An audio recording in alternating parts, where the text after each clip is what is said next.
Hello friends, कैसे हैं आप सब लोग। आई होप आप सब लोग बिल्कुल ठीक होंगे। चलिए शुरू करते हैं आज की क्लास। आज की क्लास का जो टॉपिक है वो है प्रत्यय और उपसर्ग। ठीक है। जो प्रत्यय और उपसर्ग होते हैं ये जो है आपके सीटेट के एग्जाम में देखने को मिलते हैं। वैसे तो जो सीटेट का एग्जाम होता है उसमें ग्रामर नहीं पूछी जाती, चाहे वो हिंदी का पेपर हो, चाहे संस्कृत का हो या फिर इंग्लिश का हो, कोई भी लैंग्वेज हो उसमें ग्रामर नहीं पूछी जाती। ठीक है। लेकिन जो गद्यांश पूछे जाते हैं, 15 नंबर का जो गद्यांश पूछा जाता है सभी पेपर में, चाहे वो हिंदी का पेपर हो या इंग्लिश का लैंग्वेज हो या फिर आपका संस्कृत हो, इन तीनों लैंग्वेज में जो व्याकरण है वो नहीं पूछा जाता, जो ग्रामर है वो नहीं पूछी जाती। लेकिन जो गद्यांश पूछा जाता है 15 नंबर को, उस 15 नंबर में आपको 2 से 3 नंबर के जो क्वेश्चन देखने को मिलते हैं वो व्याकरण से रिलेटेड होते हैं। ठीक है। उसमें जो है आपका प्रत्यय भी पूछ लेते हैं, कभी कभी कभी उपसर्ग पूछ लिया जाता है। बिल्कुल बेसिक होते हैं। ठीक है। बहुत हार्ड क्वेश्चन नहीं होते, बिल्कुल सिंपल क्वेश्चन होते हैं। चाहे वो प्रत्यय के हो, उपसर्ग हो या संधि हो, या फिर आपका कोई अलंकार हो। ठीक है। इन सब से रिलेटेड 1 से 2 नंबर का जो है क्वेश्चन आपको देखने को मिलेगा। ठीक है। ज्यादातर जो गद्यांश होते हैं उसमें प्रत्यय और उपसर्ग पूछा जाता है। ठीक है। तो आज की क्लास में प्रत्यय और उपसर्ग से संबंधित जितने भी क्वेश्चन पूछे जाते हैं एग्जाम में, जिस टाइप के, वो सारे क्लियर हो जाएंगे। ठीक है। अगर आज की क्लास आप देख लेते हैं तो प्रत्यय और उपसर्ग जो है आपका कंप्लीट हो जाएगा। और ये बिल्कुल बेसिक से क्वेश्चन पूछे जाते हैं, एक बार देख लेंगे तो आपको क्लियर हो जाएगा। ठीक है। 15 नंबर का जो गद्यांश पूछा जाता है उसमें बस ऐसे ही क्वेश्चन आते हैं, प्रत्यय आता है, उपसर्ग आता है, और कुछ क्वेश्चन जो होते हैं वो गद्यांश से रिलेटेड होते हैं, और जो ग्रामर से होते हैं वो प्रत्यय, उपसर्ग या संधि हो जाती है, समास आ जाता है, ऐसे ही चीजें पूछी जाती हैं एक एक या 2 नंबर के। ठीक है। तो आज की क्लास में प्रत्यय और उपसर्ग डिस्कस करेंगे। नेक्स्ट क्लास में आपका समास और ये संधि ये भी हो जाएगी। दो दो टॉपिक एक एक क्लास में कंफर्म करेंगे तो सारी चीजें क्लियर हो जाएंगी। ठीक है। तो आज की क्लास में देखते हैं प्रत्यय के कि प्रत्यय क्या है और उनसे रिलेटेड जो क्वेश्चन पूछे जाते हैं किस टाइप के पूछे जाते हैं। ठीक है। तो प्रत्यय देखते हैं, जो प्रत्यय क्या है। प्रत्यय की अगर डेफिनेशन की बात करें तो जो प्रत्यय है वो जो है एक ऐसा शब्द है जो शब्द के अंत में जुड़कर उनके अर्थ को बदल दे, वो प्रत्यय कहलाते हैं। यानी ऐसे शब्द जो शब्द के अंत में जुड़कर उनके अर्थ को बदल दे वो क्या कहलाते हैं, वो प्रत्यय कहलाते हैं। ठीक है। मान लीजिए जैसे कि कोई भी शब्द है, जैसे लिख, जो ये लिख एक शब्द दिया हुआ है। ठीक है। और उसके अंत में जो आवट है ये अगर जुड़ जाता है तो क्या बन जाता है, लिखावट बन जाता है। और ये जो लिखावट है यही प्रत्यय माना जाएगा। अगर कभी कभी पूछ लिया जाता है कि जैसे मान लीजिए ये लिखावट दे दिया गया है और इसमें पूछ लिया जाएगा कि इसमें कौन सा प्रत्यय है। ठीक है। या फिर कौन सा प्रत्यय इसमें लगा हुआ है। तो जो शब्द है वो लिख शब्द है, और जो इसके अंत में जो लगा है वो है प्रत्यय आवट। ठीक है। लिखावट में लिख जो शब्द है और जो आवट है वो प्रत्यय है। ठीक है। तो क्वेश्चन कई भी तरीके से पूछा जा सकता है। नॉर्मली ऐसे पूछा जाता है कि इसमें कौन सा प्रत्यय लगा हुआ है। ठीक है। तो जो मेन शब्द होता है, एक शब्द होता है, ठीक है, उसके अंत में, उसके लास्ट में जुड़ के जो एक नया शब्द बनता है वो होता है प्रत्यय। इस चीज को ध्यान में बिल्कुल रखिए कि जो प्रत्यय होता है वो किसी भी शब्द के अंत में लगता है। ठीक है। जैसे ये लिखावट है तो ये अंत में लगेगा, जो अंत में लगेगा वो क्या कहलाएगा, प्रत्यय कहलाएगा। इसको माइंड में सेट कर लीजिए। कोई भी शब्द हो जिसके अंत में जो शब्द जुड़े वो क्या कहलाता है, प्रत्यय कहलाता है। ठीक है। ये इसकी डेफिनेशन, और ऐसे ही हम याद करेंगे। देखते हैं कुछ और पॉइंट है कि जो प्रत्यय होता है, प्रत्यय के जुड़ने से जो शब्द अधूरे होते हैं वे भी पूरे हो जाते हैं। ये बहुत सही है कि जो प्रत्यय होता है उसके जुड़ जाने से जो शब्द अधूरा होता है वो भी पूरा हो जाता है। मान लीजिए यहीं पे देखते हैं कि जो ये शब्द दिया हुआ लिख, लिख जो है एक अधूरा शब्द है। ठीक है। क्योंकि लिख का कोई खास अर्थ नहीं निकलता है, तो लिख जो है ये अधूरा शब्द है। वहीं पर अगर ये आवट जो है जो प्रत्यय है ये अगर जुड़ जाता है तो ये जो है जो अधूरा शब्द है वो पूरा हो जाता है और वो लिखावट बन जाता है। ठीक है। तो जो लिख अधूरा शब्द है उसको जो प्रत्यय है वो पूरा करता है। ठीक है। तो जो यहाँ पे ये पॉइंट बिल्कुल सही है कि जो प्रत्यय के जुड़ने से जो शब्द अधूरे होते हैं, जहाँ पे लिख अधूरा है और आवट के जुड़ने से ये पूरा हो गया। ठीक है। तो ये भी जो है प्रत्यय का एक जो है पहचान है कि जो प्रत्यय होता है उसको जोड़ने से जो शब्द अधूरे होते हैं वो पूरे हो जाते हैं। नेक्स्ट पॉइंट आता है कि जो प्रत्यय है उसका अपना कोई अर्थ नहीं होता है और ना ही इनका प्रयोग स्वतंत्र रूप से होता है। ठीक है।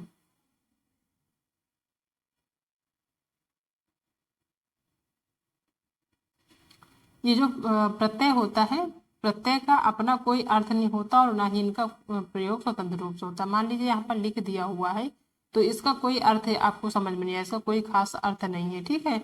और ना तो इसका प्रयोग कहीं खास ज्यादा होता है। तो ये प्रत्यय की एक पहचान होती है कि प्रत्यय का अपना कोई अर्थ नहीं होता और इसका जो प्रयोग होता है वो भी स्वतंत्र रूप से नहीं होता। मान लीजिए अब ये लिख जो है यहाँ पर इसका कहीं खास प्रयोग देखने को नहीं मिलता है। अगर यहाँ पर प्रत्यय लग जाता है तो ये लिखावट का एक यूज हो सकता है, लेकिन लिख का यूज नहीं देखने को मिलेगा। ठीक है, तो ये एक पहचान होती है प्रत्यय को समझने की। ठीक है, अब बात करते हैं प्रत्यय के प्रकार की। तो जो प्रत्यय है वो दो प्रकार के होते हैं। ठीक है, प्रत्यय के दो प्रकार होते हैं। पहला होता है कृत या कृदंत प्रत्यय और दूसरा तद्धित प्रत्यय। ठीक है, प्रत्यय दो ही प्रकार के होते हैं, कृत या कृदंत। कहीं कहीं कृत प्रत्यय आपको देखने को मिलेगा, कहीं कृदंत प्रत्यय देखने को मिलेगा। ठीक है, और दूसरा जो है तद्धित प्रत्यय है। ये दो प्रत्यय जो है माने जाते हैं। और ये जो ये सॉरी आपका जो ये प्रत्यय और ये जो है जो प्रत्यय हम डिस्कस कर रहे हैं, ठीक है, प्रत्यय या उपसर्ग, ये आपको हिंदी का जो व्याकरण होता है, हिंदी का जो ग्रामर होता है उसमें भी देखने को मिलेगा। साथ ही जो संस्कृत की ग्रामर होती है उसमें भी आपको साथ साथ देखने को मिलेगा। ठीक है, तो आज के टॉपिक में आपका दो सब्जेक्ट क्लियर हो रहा है। एक आपका हिंदी क्लियर हो रहा है, हिंदी का ग्रामर, साथ ही आपका संस्कृत का ग्रामर भी क्लियर होता जा रहा है। क्योंकि यही क्वेश्चन इसी ऐसे ही है जो है आपका संस्कृत, यही पूरा मैटर ही आपका जो है संस्कृत में है। क्योंकि जो व्याकरण है वो कहीं चेंज नहीं होती। हाँ, थोड़ा सा लैंग्वेज उसमें चेंज हो जाता है क्योंकि ये हिंदी में, और थोड़ा सा वो वहाँ पे जाके वो संस्कृत में कन्वर्ट हो जाता है, थोड़ा बहुत अंतर पड़ता है। ठीक है, तो आपको दो चीजें जो है यहाँ साथ साथ क्लियर होती चलेंगी। अब देखते हैं कि ये जो कृत और कृत्य प्रत्यय है ये क्या है। ठीक है, तो ये कहीं कहीं कृत प्रत्यय दिया रहेगा आपको, कहीं कहीं कृदंत प्रत्यय दिया रहेगा, और कहीं कहीं हो सकता है कि आपको दोनों साथ में देखने को मिल जाए। तो यहाँ पे कंफ्यूजन बिल्कुल भी मत होइएगा, कंफ्यूज बिल्कुल भी मत होइएगा कि जो है कृत और कृदंत क्या है। ठीक है, कृत प्रत्यय और कृदंत प्रत्यय एक ही प्रत्यय है। ठीक है, अब इसकी बात करें कि कृत और कृदंत प्रत्यय होते क्या है, तो ऐसे प्रत्यय जो धातु या क्रिया में जोड़े जाते हैं, ठीक है, वो क्या कहलाते हैं, वो कृदंत प्रत्यय कहलाते हैं। इसका बहुत ही सिंपल डेफिनेशन है कि जो ऐसे प्रत्यय जो धातु या क्रिया में जोड़े जाते हैं वो क्या कहलाते हैं, वो कृत या कृदंत प्रत्यय कहलाते हैं। ठीक है, ये हो गई कृत और कृदंत प्रत्यय की डेफिनेशन। वैसे तो एग्जाम में डेफिनेशन नहीं पूछा जाता, लेकिन समझने के लिए यहाँ पे हम डिस्कस कर रहे हैं। ठीक है, नेक्स्ट है तद्धित प्रत्यय। ऐसे शब्द जो धातु या क्रिया को छोड़कर अन्य शब्दों जैसे कि संज्ञा, सर्वनाम व विशेषण में जुड़ते हैं वो क्या कहलाते हैं, वो तद्धित प्रत्यय कहलाते हैं। ठीक है, ये जो है वहाँ पे दिया हुआ कि वो जो धातु और क्रिया में जुड़कर बनते हैं वो क्या कृत प्रत्यय, कृत या कृदंत प्रत्यय होते हैं। और ऐसे शब्द जो धातु या क्रिया को छोड़कर अन्य शब्दों जैसे कि संज्ञा, सर्वनाम और विशेषण में जुड़ते हैं वो क्या कहलाते हैं, तद्धित प्रत्यय कहलाते हैं। इस चीज को ध्यान रखिएगा। ठीक है, अब बात करते हैं प्रत्यय के जो कुछ उदाहरण दिए हुए जो जिस टाइप के जो एग्जाम में पूछे जाते हैं। ठीक है, तो एग्जाम में इस तरह पूछे जाते हैं, मान लीजिए कहीं दे दिया होता है वहां पे सामाजिक वर्ड, ठीक है, उसमें ये बताना होता है कि इसमें कौन सा प्रत्यय लगा हुआ है। ठीक है, कोई भी वर्ड दे दिया जाएगा, या फिर हो सकता है कि आपका इक दिया हो, उससे संबंधित कोई वर्ड आपको कोई प्रत्यय बनानी हो। ठीक है, ज्यादातर जो पूछा जाता है ऐसा ही होता है कि एक वर्ड दिया होता है, एक शब्द दिया होता है, उसमें पूछा जाता है या बताना होता है कि उसमें कौन सा प्रत्यय है। ठीक है, तो जो सबसे बहुत इंपॉर्टेंट प्रत्यय देखने को मिलता है वो है इक। इक जो है एक एक प्रत्यय है। अगर ये सामाजिक में जो है इक जो है, अगर पूछा जाए कि सामाजिक में कौन सा प्रत्यय है तो वो सामाजिक में इक होगा और आर्थिक, क्योंकि जो समाज है, समाज से समाज इसका मूल शब्द है और इक लगा देंगे तो वो सामाजिक हो जाएगी। ठीक है, तो ये जो है सामाजिक में इक प्रत्यय है। ठीक है, और आर्थिक में भी जो है अर्थ एक प्रकार का मूल शब्द है और उसमें इक लगा देने से वो आर्थिक उसका जो है प्रत्यय बन जाएगा, एक मूल शब्द बन जाएगा। ठीक है, इक प्रत्यय है और सामाजिक मूल शब्द है, उसमें इक लगा देने से ये प्रत्यय बन जाएगा सामाजिक। दूसरा शब्द आता है अक। अक में जो है कोई कितने प्रकार के या कौन कौन से जो है प्रत्यय बन जाएंगे, तो उसमें बन जाएगा लेखक, पाठक, नायक और गायक। अगर एग्जाम में पूछा जाता है कि मान लीजिए कि पाठक में कौन सा प्रत्यय है, तो पाठक में पाठ जो है उसका मूल शब्द है और अक अगर लगा देंगे तो हो जाएगा पाठक। ठीक है, तो इस पाठक में अक प्रत्यय है, नायक में अक प्रत्यय है, गायक में अक है और लेखक में अक है। मीन्स अक से इतने सारे बन सकते हैं प्रत्यय। ठीक है, एग्जाम में पूछे जा सकते हैं। और एक बहुत इंपॉर्टेंट है अक्कड़। अक्कड़ भी एक ये प्रत्यय है, ठीक है, जो कि वर्ड के लास्ट में लगता है। जैसे मान लीजिए ये घुमक्कड़ है, तो घुमक्कड़ में अक्कड़ लग जाएगा तो एक प्रकार का एक शब्द बन जाएगा। ठीक है, तो अक्कड़ जो ये है प्रत्यय है उसमें जो है घुमक्कड़ बन जाएगा, भुलक्कड़ बन जाएगा और पियक्कड़ बन जाएगा। ये 3 वर्ड जो है अक्कड़ जो प्रत्यय है उससे संबंधित है। ठीक है, तो इसी टाइप के क्वेश्चन एग्जाम में पूछे जाते हैं, बिल्कुल बेसिक से होते हैं। एक बार अगर आप क्लास कर लेंगे तो काफी हद तक आपको समझ में आ जाएगा। ठीक है, एक एक नोट दिया हुआ है कि कुछ ऐसे भी शब्द होते हैं, नोट के रूप में आप इसको नोट भी कर सकते हैं या फिर माइंड में सेट कर सकते हैं कि कुछ ऐसे भी शब्द होते हैं जिनमें उपसर्ग और प्रत्यय दोनों निहित होते हैं। कुछ वर्ड ऐसे भी एग्जाम में पूछे जाते हैं या होते हैं जिनमें जो है उपसर्ग भी होता है उसमें और प्रत्यय दोनों निहित होते हैं। ठीक है, अब जैसे यहाँ पे देख लेते हैं अपमानित। ये जो अपमानित ऐसा शब्द है जिसमें कि उपसर्ग भी देखने को मिलेगा आपको और साथ में प्रत्यय भी। ठीक है, अगर इसकी बात करें कि इसमें जो मूल शब्द है वो है मान। ठीक है, मान लिए है, ये एक तरह से मूल शब्द है इसका। और इत जो लगा है वो लगा है इसका उपसर्ग, सॉरी प्रत्यय लगा हुआ, और अप जो लगा हुआ उपसर्ग, क्योंकि उपसर्ग जो है वो शब्द के पहले लगता है तो ये उपसर्ग हो गया। ठीक है, और इत जो है ये प्रत्यय हो गया। तो इसमें प्रत्यय और उपसर्ग दोनों जो है निहित हैं। तो ये एक बहुत ही इंपॉर्टेंट शब्द हो गया कि अपमानित जो है, अपमानित में मान जो है मेन शब्द है। ठीक है, मूल शब्द है। इत जो है वो प्रत्यय लगा हुआ है, अप जो लगा हुआ है ये उपसर्ग लगा हुआ है। ठीक है, तो इस टाइप के भी क्वेश्चन एग्जाम में पूछे जा सकते हैं, तो ध्यान से आप देखिएगा। अब बात करें उपसर्ग की, उपसर्ग क्या होते हैं। ठीक है, तो उपसर्ग जो होते हैं कि ऐसे शब्दांश जो किसी शब्द के पहले या आरंभ में रखकर उनके अर्थ में परिवर्तन करके उनमें विशेषता प्रकट करे, वो जो है क्या कहलाते हैं, वो उपसर्ग कहलाते हैं।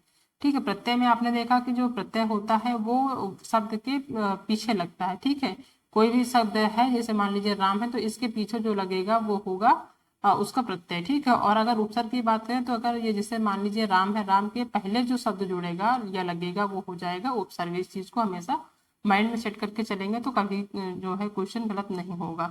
और उपसर्ग और प्रत्यय में यही कंफ्यूजन चीजें होती हैं कि आप भूल जाते हैं कि उपसर्ग में पहले लगाया जाता है या बाद में लगाया जाता है। तो इस चीज को माइंड में सेट कर लीजिए कि जो प्रत्यय होता है वो शब्द के पीछे लगता है कोई भी वर्ड। ठीक है, ये भी कोई भी शब्द, और जो उपसर्ग होता है उसमें शब्द के पहले लगता है। ठीक है, ऐसे शब्दांश जो किसी शब्द के पहले या आरंभ में लगकर उनके अर्थ में लगता है, उसके शब्द के पहले लगते भी हैं, साथ में उसका जो अर्थ होता है उस वो परिवर्तित हो जाता है और एक प्रकार का विशेषता प्रकट करने लगता है, तो वो क्या कहलाते हैं, वो उपसर्ग कहलाते हैं। ठीक है, एग्जाम्पल में देखेंगे कि जो ये परा है। ठीक है, ये परा एक प्रकार का उपसर्ग है। अगर परा को जो है एक क्रम क्रम जो दिया हुआ, यहाँ पे एक मूल शब्द है, इसमें अगर पहले हम जोड़ देते हैं तो वो हो जाएगा पराक्रम। ठीक है, जय यहाँ पे दिया हुआ एक मूल शब्द है, उसमें परा जोड़ देंगे तो पराजय हो जाएगा। धीन जो है एक मूल शब्द है, उसमें परा जोड़ देंगे तो वो क्या हो जाएगा, उपसर्ग हो जाएगा। कहने का मतलब जो उपसर्ग है वो सबसे पहले ही जुड़ेगा। ठीक है, तो यहाँ पे जैसे रिक्त है, रिक्त में अति जोड़ देंगे तो अतिरिक्त हो जाएगा। अत्याचार में अति जोड़ देंगे तो अत्याचार हो जाएगा। अतिवृद्धि, इसमें भी अति जुड़ा हुआ है तभी वो जो है पूरा जो है वर्ड कंप्लीट है। ठीक है, तो जैसे मान लीजिए अधिक से अधिक जो है, अधिक जो उपसर्ग है इससे शब्द अगर बनाने की कोशिश करें कि इससे कौन कौन शब्द बनेगा, तो इसमें अधिकार यानी कार जो मूल शब्द है उसमें अधिक जुड़ा हुआ तो अधिकार हो गया। ठीक है, अधिनायक हो गए, अधिकृत हो गए, ये जो है अधिक से जो है बने हुए उपसर्ग है। ठीक है, एक आता है बहुत ही इंपॉर्टेंट, वो होता है उप। उप से बने हुए जो उपसर्ग हैं वो है उपदेश, उपकार और उपद्रव। ठीक है, कभी कभी एग्जाम में भी पूछ लिया जाएगा कि जो उपद्रव हो उसमें कौन सा उपसर्ग है या फिर कौन सा प्रत्यय हो भी सकता है, प्रत्यय भी पूछ ले। तो उपद्रव में जो है अगर उपसर्ग यहाँ पे देखने को मिलेगा आपको, क्योंकि जो उपद्रव द्रव से मान लीजिए एक मूल शब्द हो गया, उसमें जो आगे लगेगा वो हो जाएगा उपसर्ग आपका। ठीक है, तो इसमें कंफ्यूज बिल्कुल भी मत होइएगा। एक बहुत ही इंपॉर्टेंट आता है उत या फिर उद। उद जो है हाफ दा होता है और ये ता मतलब आधा ता होता है। ठीक है, तो ये जो है एक प्रत्यय है, इससे संबंधित भी एग्जाम में क्वेश्चन पूछे जाते हैं और इससे प्रत्यय बनते भी, सॉरी इससे उपसर्ग बनते भी हैं। ठीक है, ये उत और ये उद जो है उपसर्ग है। ठीक है, तो इस उपसर्ग से कौन कौन से शब्द बनते हैं, तो जो उत है, ठीक है, कहीं कहीं ये उत जो है दा में कन्वर्ट हो जाता है। जैसे मान लीजिए यहाँ पे ये उद्भव लगा हुआ है, यहाँ पे उद जो है एक प्रत्यय लगा हुआ है। ठीक है, और साथ में ये उद्गम हो गया, उत्पात हो गया, ये उत और उद से बने हुए उपसर्ग हैं। ठीक है, नेक्स्ट आता है सु।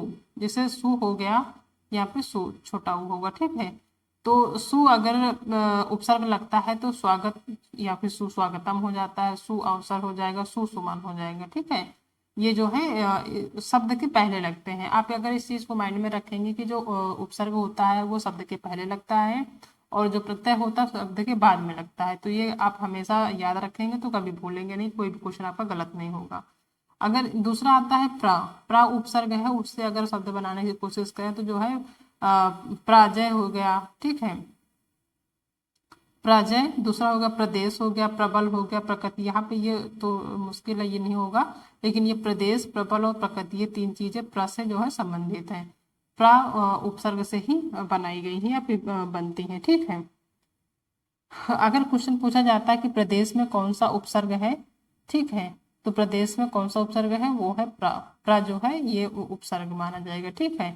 या पूछ लेते हैं कि प्रकृति में क्या उपसर्ग लगा हुआ है इसमें, तो इसमें जो प्रकृति में जो उपसर्ग लगा हुआ है वो प्रा लगा हुआ है, ठीक है। कृति जो है उसका मूल शब्द है और प्रा जो है यहाँ पे उपसर्ग लग गया है। तो ऐसे आपको क्वेश्चन देखना है। और अगर पूछा जाता है इससे, मान लीजिए प्रति हो गया, तो प्रति जो है इसमें जो कार लगा हुआ उसमें पहले प्रति लग गया तो प्रतिकार हो गया, कूल में प्रति लग गया तो प्रतिकूल हो गया, ठीक है। नी से एक उपसर्ग पूछा जाता है कि जो निडर है इसमें कौन सा उपसर्ग है, कौन सा वर्ड जो है उपसर्ग है, तो वो है नी, ठीक है। निवास में नी उपसर्ग हो गया, निवेदन में नी उपसर्ग हो गया। अब बात करें सत्य, सत्य की, ये जो है बहुत इंपॉर्टेंट, ये आपको संधि विच्छेद में देखने को मिलता है और आपका इसमें उपसर्ग और प्रत्यय में भी देखने को मिलता है, ठीक है। तो जो सत्य है कहीं कहीं जो ये उपसर्ग के रूप में जब यूज होता है तो क्या हो जाता है, वो जा बन जाता है, आधा जा बन जाता है, ठीक है। तो यहाँ सत्य से सज्जन में जो है सत्य उपसर्ग है और सदाचार जो इसमें भी सत्य जो है उपसर्ग है, ठीक है। तो ये सारे जो उपसर्ग हैं इन्हीं से रिलेटेड या फिर इसी टाइप के जो क्वेश्चन आपको एग्जाम में देखने को मिलेंगे। बहुत ज़्यादा हार्ड नहीं है, बहुत टफ नहीं है, ठीक है, बहुत इजी है। आप एक दो बार देखेंगे तो आपको आसानी से समझ में आ जाएगी, ठीक है। अब बात करते हैं कुछ क्वेश्चन की जो एग्जाम में पूछे जाते हैं जिस टाइप के, ठीक है। जैसे आपका कोई भी मान लीजिए पैराग्राफ दिया हुआ है तो उससे रिलेटेड पूछा जाता है कि इस पैराग्राफ में कौन सा, या फिर इस वर्ड में, या फिर जो अंडरलाइन वर्ड दी होती है या फिर कुछ सेंटेंस दिया होता है उसमें बताना होता है कि कौन सा प्रत्यय है, कौन सा धातु है, कौन सा संज्ञा है, कौन सा समास है, ठीक है। ये सारी चीजें उसी के माध्यम से पूछी जाती है, अलग से नहीं पूछा जाता। और कोई एक स्टोरी टाइप में पैराग्राफ दिया होता है उसी से आपको देखना होता है कि इसमें कौन सा जो है उपसर्ग है इसमें, या फिर कौन सा धातु है, कौन सा सॉरी कौन सा समास है, ठीक है, या कौन सा उपसर्ग है, ठीक है, उसी से पूछा जाता है। या फिर कोई एक वर्ड निकाल लेते हैं उसी से, ये बताना होता है कि जो वर्ड है इसमें कौन सा प्रत्यय लगा हुआ है, कौन सा उपसर्ग लगा हुआ है, ठीक है। तो क्वेश्चन देख लेते हैं किस टाइप के क्वेश्चन यहाँ पे है, ठीक है। पहला क्वेश्चन है कि जो प्रत्यय धातु या क्रियाओं के अंत में लगता है वो प्रत्यय क्या कहलाते हैं, ठीक है। हमने जैसा कि भी देखा डेफिनेशन में कि उसमें दिया हुआ कि जो प्रत्यय धातु या क्रियाओं के अंत में लगते हैं, कोई धातु हो या फिर क्रिया हो उसके जो अंत में लगते हैं वो कौन सा प्रत्यय कहलाते हैं, ठीक है। क्या वो कृत प्रत्यय होते हैं, दूसरा या संबंधवाचक प्रत्यय, या फिर तीसरा तद्धित प्रत्यय, या फिर इनमें से कोई नहीं। तो जो प्रत्यय जो है धातु या क्रियाओं के अंत में लगते हैं वो प्रत्यय कौन से होते हैं, वो होते हैं कृत प्रत्यय, ठीक है। कृत प्रत्यय की डिफिनेशन ही यही है कि जो प्रत्यय धातु या क्रियाओं के अंत में लगते हैं वो प्रत्यय कहलाते हैं। तो इस चीज को माइंड में सेट करके रखिए, ठीक है। तो यहाँ पे जो है इसका जो सही आंसर है वो होगा कृत प्रत्यय, पहला ऑप्शन सही होगा। नेक्स्ट क्वेश्चन देखते हैं कि जो प्रत्यय संज्ञा सर्वनाम व विशेषण में जुड़कर नया शब्द बनाते हैं वो प्रत्यय कौन सा कहलाते हैं। जो प्रत्यय संज्ञा और क्रिया, जो संज्ञा और क्रिया से जोड़कर उसको छोड़ के जो संज्ञा सर्वनाम और विशेषण में जुड़कर नया शब्द बनाते हैं, ठीक है, जो धातु और क्रियाओं में नहीं लगते बल्कि जो है संज्ञा और सर्वनाम और विशेषण में जुड़कर नया शब्द बनाते हैं वो कौन से प्रत्यय कहलाते हैं, ये बताना है। पहला तद्धित प्रत्यय, दूसरा कृत प्रत्यय, तीसरा या ये दोनों, या फिर इनमें से कोई नहीं। तो जो प्रत्यय संज्ञा सर्वनाम और विशेषण में जुड़कर नया शब्द बनाते हैं वो प्रत्यय होते हैं तद्धित प्रत्यय, तद्धित प्रत्यय, ठीक है। इसका पहला ऑप्शन सही होगा। तद्धित प्रत्यय ऐसा प्रत्यय है जो जिसमें जो है संज्ञा सर्वनाम और विशेषण में जुड़कर नया शब्द बनाते हैं वो कहलाते हैं तद्धित प्रत्यय, ठीक है, पहला ऑप्शन सही होगा। नेक्स्ट क्वेश्चन देखते हैं कि ऐसे शब्द जो शब्द के अंत में जुड़कर उनके अर्थ को बदल दें वे कहलाते हैं, ठीक है। ऐसे शब्द हैं जो शब्द के अंत में जो कोई भी शब्द दिया हुआ है, जैसे मान लीजिए राम, मान लीजिए कोई भी शब्द मान लीजिए जो राम है, मान लीजिए एक वर्ड एक शब्द दिया हुआ है तो इसके अंत में जो जुड़े उनके जुड़े और साथ में उसके अर्थ को बदल दे तो वो कौन से वो क्या कहलाते हैं, ठीक है। क्या वो उपसर्ग होंगे या फिर प्रत्यय होंगे, ठीक है। तो पहला ऑप्शन है प्रत्यय, दूसरा है उपसर्ग, तीसरा है कारक और चौथा है अव्यय, ठीक है। तो जो शब्द होते हैं वो शब्द के जो अंत में जुड़ते हैं, ठीक है। जो चीजें होती हैं जो शब्द के अंत में जुड़ती हैं वो क्या होते हैं, और जुड़ के जो अर्थ बदल देती है वो क्या कहलाती हैं, वो कहलाते हैं प्रत्यय, ठीक है। प्रत्यय जो होते हैं वो ऐसे शब्दांश होते हैं जो शब्द के अंत में जुड़कर नया शब्द बनाते हैं, ठीक है। वो क्या कहलाते हैं, प्रत्यय कहलाते हैं। तो इसका पहला ऑप्शन सही होगा। नेक्स्ट क्वेश्चन देखते हैं कि लेखक शब्द के अंत में कौन सा प्रत्यय है। ये जो लेखक है इसी टाइप के क्वेश्चन पूछे जाएंगे। जैसे पैराग्राफ दिया हुआ है कि स्टोरी दी हुई है और उसके बाद जो है क्वेश्चन इसी टाइप के पूछे जाएंगे। मान लीजिए उसमें जो शब्द ज्यादा यूज हुआ होगा उसी को लेकर एक क्वेश्चन बन जाएगा कि जो जैसे मान लीजिए वहां पे लेखक से संबंधित है तो यहाँ हो जाएगा कि लेखक शब्द के अंत में कौन सा प्रत्यय है, ये बताना है, ठीक है। पहला है एक प्रत्यय, दूसरा है अक प्रत्यय, तीसरा है आक या फिर चौथा का। तो जो लेखक शब्द है उसके जो अंत में लगा हुआ, मान लीजिए लेख जो है एक मूल शब्द है और जो लास्ट में उसका जो प्रत्यय लगा हुआ है वो लगा हुआ आक, ठीक है। तो ये दोनों को मिला के क्या हो जाएगा, लेखक हो जाएगा। तो ये जो है एक प्रत्यय एक जो है नया शब्द बन जाएगा दोनों को जोड़ के, ठीक है। तो इसमें जो है अगर बात करें प्रत्यय की तो उसमें जो है अक प्रत्यय लगा हुआ है, इसका बी ऑप्शन सही होगा, ठीक है। नेक्स्ट क्वेश्चन देखते हैं कि सजावट में प्रयुक्त प्रत्यय क्या है। ये सजावट वर्ड दिया हुआ है, ऐसे ही क्वेश्चन में देखने को मिलेंगे आपको पेपर में, ऐसे ही क्वेश्चन जो है आपको पेपर में देखने को मिलेंगे। तो आप ध्यान से देखिए, जैसे सजावट दिया हुआ है इसमें बताना कि कौन सा प्रत्यय लगा हुआ है, ठीक है। पहला है आओ या फिर आहट या फिर आवट या फिर ट। तो सजावट मान लीजिए सजावट में जो है सजा जो है एक वर्ड हो गया, ठीक है। तो इसमें जो प्रत्यय लगा है वो आवट हो गया। आवट अगर बाद लास्ट में लगा देते हैं शब्द के तो क्या हो जाएगा, वो हो जाएगा सजावट, ठीक है। और ये एक नया शब्द बन जाएगा, यही जो है इसमें का जो प्रत्यय है वो हो जाएगा आवट। आवट जो है उसका सजावट का प्रत्यय माना जाएगा, ठीक है। तो उसका सी ऑप्शन सही है। नेक्स्ट क्वेश्चन देखते हैं कि एक उपसर्ग से बना शब्द है। एक जो उपसर्ग दिया हुआ है इससे कौन सा शब्द बना है ये बताना है। इसी टाइप के क्वेश्चन एग्जाम में पूछे जाएंगे, ठीक है।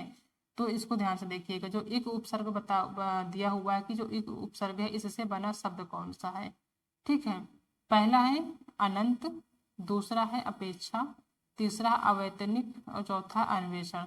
तो जो एक उपसर्ग से बना है, जो अनंत तो एक से बना नहीं है, जो अनंत है इसमें एक प्रत्यय उपसर्ग नहीं है, उपेक्षा में भी एक उपसर्ग नहीं है, अन्वेषण में भी नहीं, बल्कि अवैतनिक जो सी ऑप्शन है इसमें जो है अवैतनिक एक जो है लास्ट में इसका जो है एक साउंड आता है ना कि अवैतनिक में इक लग रहा है लास्ट में कि इसमें इक लगा हुआ है। तो आप जब कोई भी प्रत्यय उपसर्ग जब आप सॉल्व करें तो आप उनको एक बार पढ़ के मुंह से उच्चारण करके देखेंगे तो जो लास्ट का जो साउंड होता है उसी को समझ लीजिएगा कि वो जो है उपसर्ग या प्रत्यय उपसर्ग होगा, ठीक है। और जो पहले का साउंड हो वो हो जाएगा प्रत्यय। तो इस चीज को ध्यान रखिएगा। तो यहाँ पे अवैतनिक में एक जो है प्रत्यय बना हुआ है, इसमें साफ साफ दिख रहा है कि अवैतनिक में एक प्रत्यय सॉरी एक जो है उपसर्ग है, ठीक है, एक उपसर्ग है।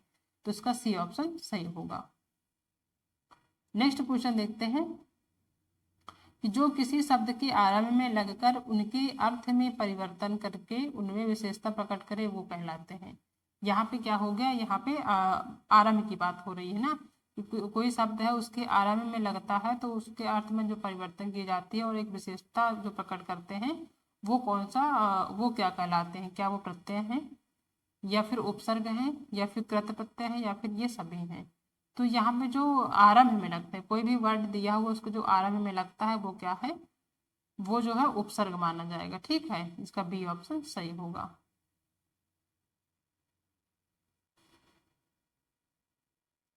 नेक्स्ट क्वेश्चन देखते हैं। नेक्स्ट दिया हुआ कि अतियुक्ति में उपसर्ग बताना है कि जो अतियुक्ति है उसमें कौन सा उपसर्ग है ये बताना है। पहला है अधि, दूसरा है अति और तीसरा है अव और चौथा है अ छोटा अ, ठीक है। इसमें बताना है कि इसमें जो है कौन सा उपसर्ग है। तो पहला ऑप्शन अधि है, तो अतियुक्त में अधि का साउंड नहीं आ रहा तो अधि नहीं होगा, ठीक है।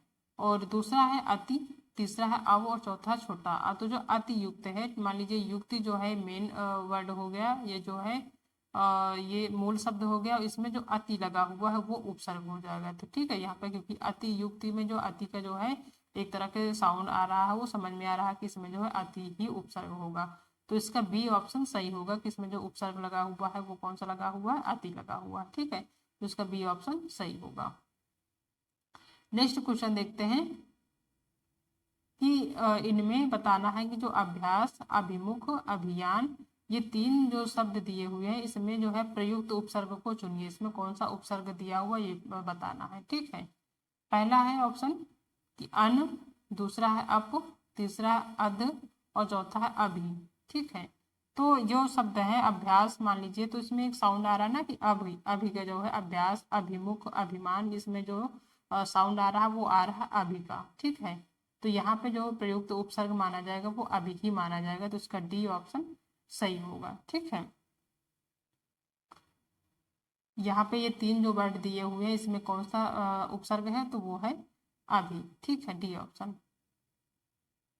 नेक्स्ट क्वेश्चन है कि अति उपसर्ग का अर्थ क्या होता है। ठीक है, अति जो उपसर्ग दिया हुआ है, कभी कभी इसका अर्थ भी पूछ लेते हैं, कई सारे उपसर्ग दिए होते हैं, उसमें पूछ लेंगे कि इसका अर्थ क्या होता है। ठीक है, तो यहाँ पे जो अति उपसर्ग है उसका क्या अर्थ होता है, तो वो पहला ऑप्शन दिया हुआ समीप, यानी कि अति का जो है अर्थ समीप होता है, या दूसरा है अधिक या बाहुल्य, तीसरा है कम, या और चौथा है और या फिर और। ठीक है, तो जो अति उपसर्ग है उसका जो अर्थ होता है वो होता है अधिक या बाहुल्य। ठीक है, जैसे आप कहीं आप सड़क पे जा रहे हैं, रोड पे जा रहे हैं, तो वहाँ कहीं कहीं लिखा होता है बोर्ड में कि बाहुल्य दुर्घटना, दुर्घटना बाहुल्य क्षेत्र, यानी कि दुर्घटना अधिक यहाँ पे हो रहा है। ठीक है, तो अति उपसर्ग का मतलब होता है अधिक या बाहुल्य।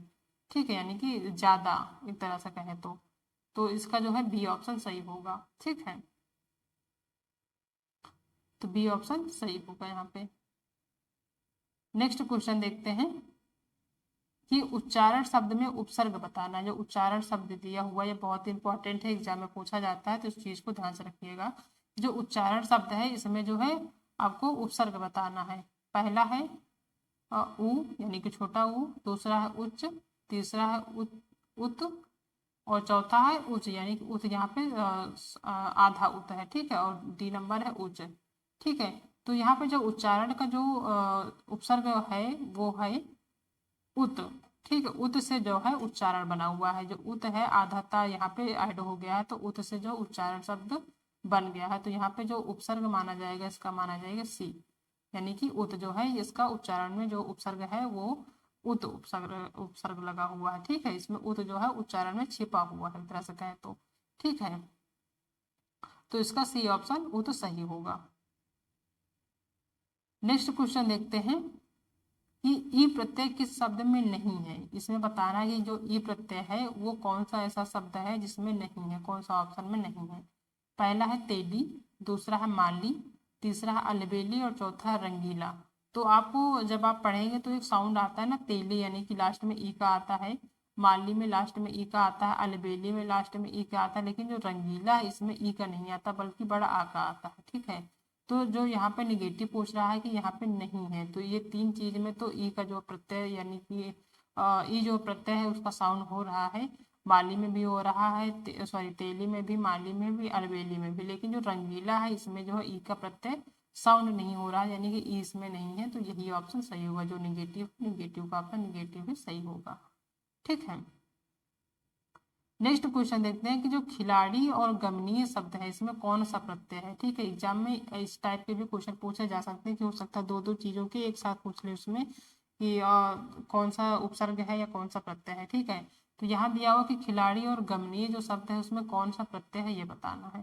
पहला ऑप्शन है आन या इग, दूसरा है ई या का, तीसरा है वाला या तर और चौथा आरडी या ई। ठीक है, तो जो खिलाड़ी है उसमें जो है अगर लास्ट का जो अगर साउंड देखें तो खिलाड़ी में आर डी आ रहा लास्ट में। ठीक है, और बात करें अगर गमनीय की तो वहां पर ई आ रहा है, ई जो है ये लास्ट का साउंड समझ में आ रहा है। तो आड़ी और ई, खिलाड़ी के जो प्रत्यय होगा वो आड़ी होगा और गमनीय का जो होगा वो ई होगा। ठीक है, तो उसका डी ऑप्शन सही होगा, आड़ी और ई जो है वो खिलाड़ी और गमनीय शब्द के प्रत्यय माने जाते हैं। ठीक है, तो ये सारे क्वेश्चन हैं जो हमने आज की क्लास में डिस्कस किए हैं। आई होप आपको, आप सभी को हिंदी और संस्कृत दोनों पेपर्स के लिए काफ़ी यूजफुल होंगे। ठीक है, आई होप आप सबको आज की क्लास पसंद आई होगी। अगर आज की क्लास पसंद आई है तो वीडियो को लाइक करिएगा, अपने दोस्तों में शेयर करिएगा। अगर आप चैनल पर नए आए हैं तो चैनल को सब्सक्राइब करना बिल्कुल भी मत भूलिएगा। ठीक है, ऐसे ही टॉपिक लाते रहेंगे सीटेट एग्जाम के लिए। ठीक है, मिलते हैं नेक्स्ट क्लास में एक नए टॉपिक के साथ। तब तक अपना ध्यान रखिएगा। Okay, thank you.